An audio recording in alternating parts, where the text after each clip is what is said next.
Hey y'all, hey, we are back for another review of All the Queen's Men. We're on season 4, episode 5, entitled Family Ties, which is aptly titled because we get to see a little bit more about Madam's family dynamic and how all of that is gonna go on. So let's just jump right into it. Okay, so Am's mama, she showed up at the end of last episode, and we pick back up with that this week. Miss Tony, she comes on in the house, and Dime is very apologetic because she was being a little sassy when she didn't know who the lady was.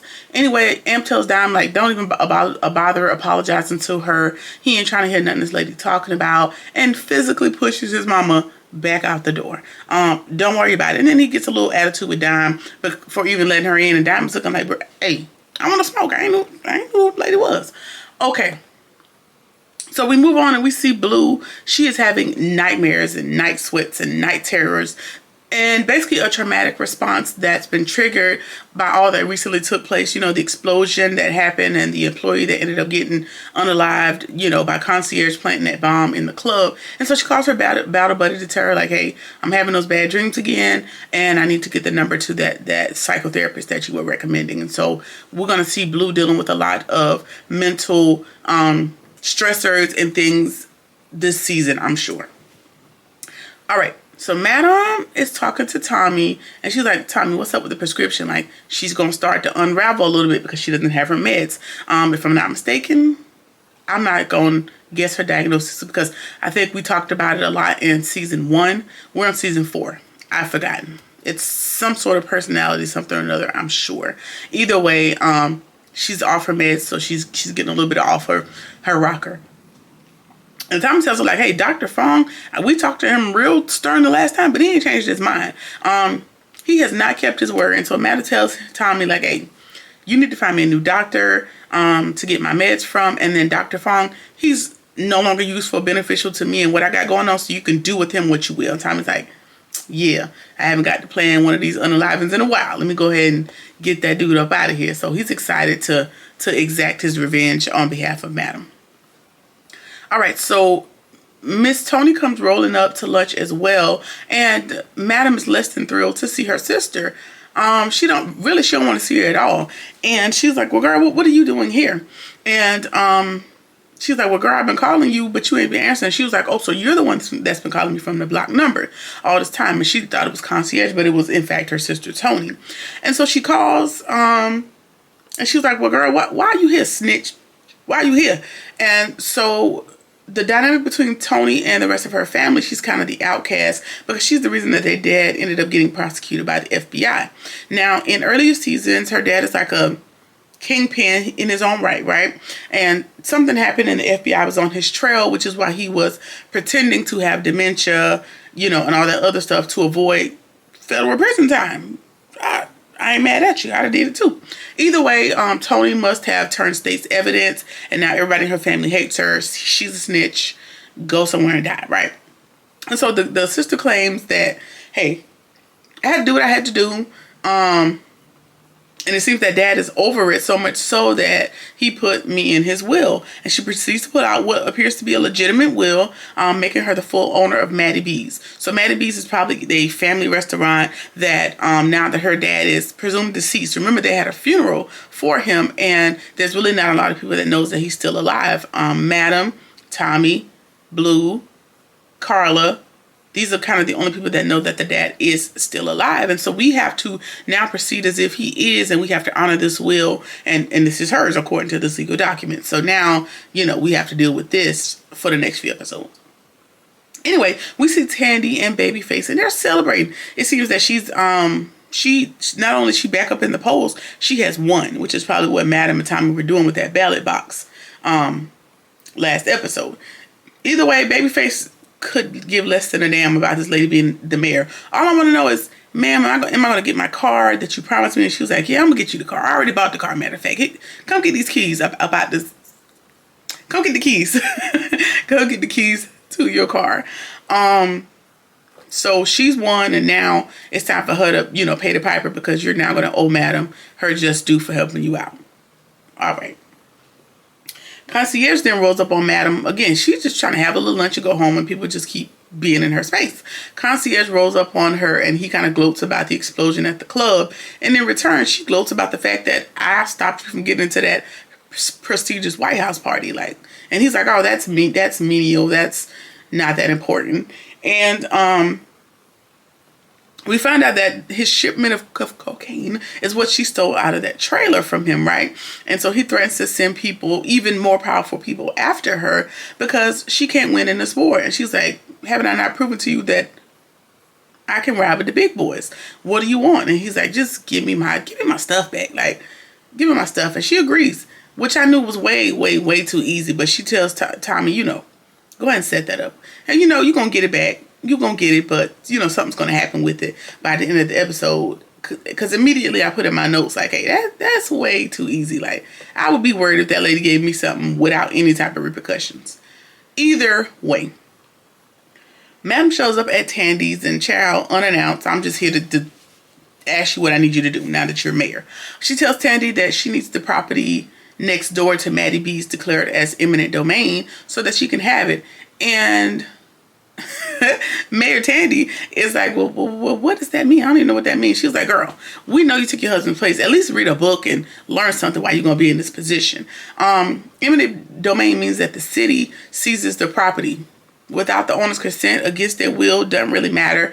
And now that you're the mayor, you need to do it. And she's like, well, what does this property have to do with it? Don't really matter what I want to do with it. You need to seize it as state property, like I told you to do. And so now her only choice is to do that. Now, I haven't quite figured out what Madam plans to do with the property, but I'm sure it's going to be something that's going to stop her sister from taking ownership in a legal, quote unquote, way. All right. Amp tells Dime that after he got locked up, his father declared him to be a stain on the family, child, and he wanted nothing else to do with him. And Amp was like, you know what? It was fine. It was fine with my dad saying it because he was a prick. He's an asshole. I don't miss the relationship with him. But then soon after he made my mama cut me off, he told him, he's a mar to the family and you need to cut him off. You don't need to have no contact. And his mom did just that. Just no explanation, just simply abandoned him. And we're just going to assume he was closer to his mom than his dad. So that hurt him really bad. She abandoned him from that day forward.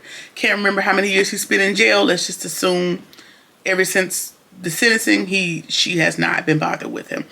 He would always call. He would always send her letters just to never get a response. And Dime suggests that he shows her some grace and maybe even some forgiveness, as all of this might set him back in his recovery and in his sobriety. And I understand where Dime's coming from, but I do think it's ill-advised. I do not think that you can offer forgiveness, but that does not automatically come with continued access.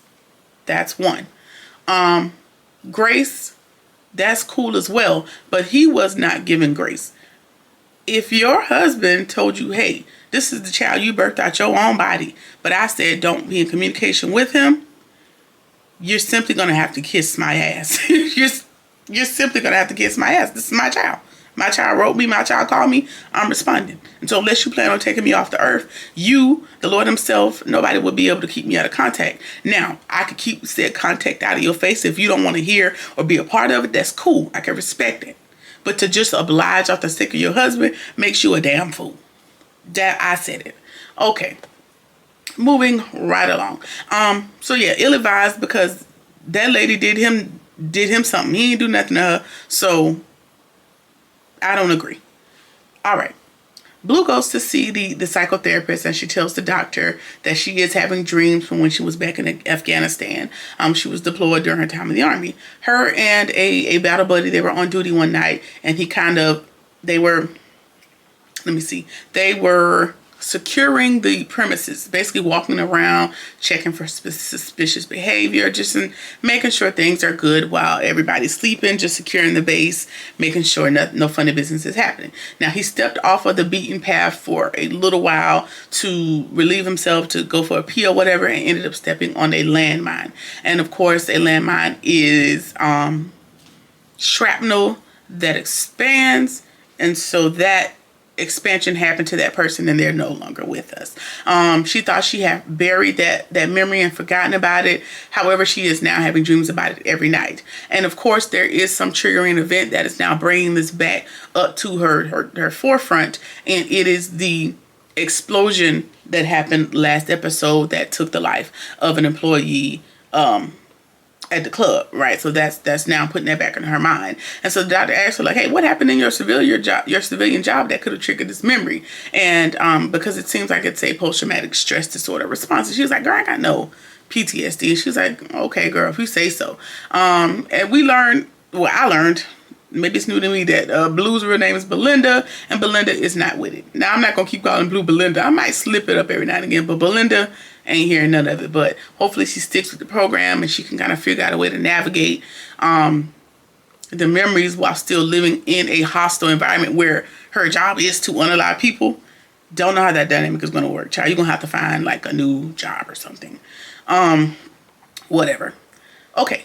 Fuego is looking up Sandra's cause of death, and he sees that there was blunt force trauma. That is what her actual cause of death is, blunt force trauma. And the gunshots that were riddled in her body were post-mortem. And there was also evidence of sexual assault trauma. So he realizes that there was way more to her death than he was led to believe or that he knew. And now he's about to crash out about Sandra's honor, because what that means is that she was sexually assaulted, beat in the head, already dead, and shot. So they didn't just unalive, because he was under the assumption that she was just unalive that night, being shot while he was made to do it so that he could have his buy-in in this whole thing that is, Madam, that was his buy-in. But no, all of this stuff happened to that lady before they even put him in her bed to set him up to buy his allegiance. And so now he's about to, go on a Rambo mission. I don't know if he's going to confront Madam about it. Don't think that's going to be a wise decision, but we'll see what happens with that. Okay, Madam's other sister, Carla, she shows up at her house and she tells Carla about seeing their sister Tony earlier in the day. And Carla is surprised that they're not planning another funeral, because why didn't you unalive that snitch? Okay? And tells her about the will. And Carla's like, girl, I don't think it's fair, and I don't think it should matter because our daddy ain't dead. And Madam has to remind her, like, girl, I know that, you know that, a couple other people know that, but she don't know that. So we have to proceed as if he is. Duh. And so now they got to go along with it. But she assures Carla, and Carla tells her, like, just pay off. You got all that money. She's like, girl, everything ain't always about money. Sometimes it's a chess move. And I'm working on some stuff. Just don't do nothing. Just chill for a little while. Just wanted to put you up on game and let you know if she back sniffing around. But I got some stuff in the works, girl. Okay. Doc goes to see Madam, and of course he has to tell her about the shirt not being the right one. And he thinks that the lady, Wilcott or whatever her name is, grabbed the wrong shirt, and now it's on Doc to go back and get the real shirt. So we got to deal with that. Madam has Wilcott in her office, and she's about to send her to glory. Like, girl, you have failed me one time too many, and I'm sick of it. She promises Madam, like, listen, I grabbed the right shirt. It was labeled correctly and everything. And Madam is not interested in working with her no more. She's like, girl, I'll fix it myself, but don't worry about me no more. And Blue tells her, and she's like, okay. And she's afraid that that Blue was gonna drag her down to the basement. And she's like, girl, calm down. Anybody taking you to the basement? Like, chill out. Either way, now she's pleading with Blue to get back in Madam's good graces, and Blue says, I might talk to her. We'll see. We'll see. Either way, we see D.A. Davis in the club, and she's kind of peeping the scene. And then she's really just there to gloat to Madam about how she messed up some paperwork earlier this week, and she mislabeled a shirt. And the funny thing is that same mislabeled shirt ended up being stolen the other day. And so she's bragging about being one step ahead of Madam and being excited about her day coming, her day in court coming, basically. So we got to deal with that. D.A. Rods comes over to Tandy's house, right, to celebrate her mayoral win with her. And somehow we're talking, just small talking about what her plans are, while she's the mayor. And Tandy, you coming in hot. It's too much and it's too soon, right, girl? This your first day as mayor, and you asking questions that's giving you away. Either way, she somehow ends up asking D.A. Rods, like, about eminent domain, in relation to the land next door to Maddie B's. And D.A. Ross tells her, like, hey, that land is earmarked for a community center. And well, Tandy said, hey, well, we haven't broke ground on it yet, so that means the land is still available, right? And D.A. Ross is like, yeah, but doesn't Madam own Maddie B's? Like, why would you be asking about land that's in close proximity to Madam? Like, why are you so interested all of a sudden? And D.A. Ross got her good eye on her because she knew that sucker was going to become mayor, and she was already in bed with Madam. So now, you know, that relationship is going to start to fall apart. And maybe, Tandy, you should have did what you needed to do before now, because D.A. Ross she going to be on your trail because you asked too many questions too fast, too high, too soon. All right, Trouble is on the edge about Champ and being asked about it by different people, and she's trying to distract herself by popping pills, whatever the pills are. Don't know the name, not interested in knowing. Meanwhile, she is at the club, and those pills are taking hold of her. She is groping people unprovoked, so much so that Blue has to come over and address her. And then she's gonna grope the side of Blue's face, like, Blue, you know, basically trying to come on to her. And Blue is about to break her fingertips. She was like, I know you're on that shit. I know you're on that shit. And you need to clean yourself up by the time Madam gets a hold of you, or you're gonna be in worse shape than you think. So now she needs to figure out a way to kind of cope with what she did with Champ, because Champ was her best friend. Rayshawn was asking her, like, hey, you know, Champ was your dog. Like, I was just asking, you know, y'all used to always be together, and she was being short with him. And then Rayshawn is like, you know, I'm just asking because I love you. I'm your friend. And she has to push him away because she is just perturbed at what she had to do. Oh, well, you wanted to be down with the gang so bad. Deal with the consequences. All right, we see Tommy go. He goes to see Dr. Fong at his office, and he immediately gets to poking him up. Dr. Fong is like, what you doing? He's like, what do you think? I'm trying to kill. I'm unaliving you. Like, just go quietly. What are you talking about? The most nicest unaliving I've seen on the show thus far. He's like, you know, I'm just here to take you off the planet. It's okay. Nothing major. All right. So we see a news report of at least 5 deaths related to fentanyl-laced cocaine being consumed. And of course, that is from Tommy tainting the concierge's shipment that they stole from him. Which is why, sir, that's why she gave it back to you so quickly with, you know, no... Madam is giving boss energy. She giving like mob ties type of plotting and planning and long game. Like, she don't just wanna unalive you. She wanna ruin you first. And I ain't got no problem with that. I have no problem, because you should have left her alone when she told you to leave her alone. Either way, she is gloating about that, and it's just the first domino in her elaborate plan to take the concierge down. All right, so we see Officer Davis, and she has Officer Wilmot in the interrogation room, and it looks like it's going to be a knockdown, drag out of Wilmot acting like she didn't take the shirt, and D.A. Davis accusing her and confronts her about the missing evidence. And then Wilcott is like, yeah, I know what's missing. Like, she's playing this demure, afraid role. And then we see where everybody breaks character, and she's like, girl, I know you took the shirt. He's like, yeah, I know I took the shirt. And then they just break character for a second.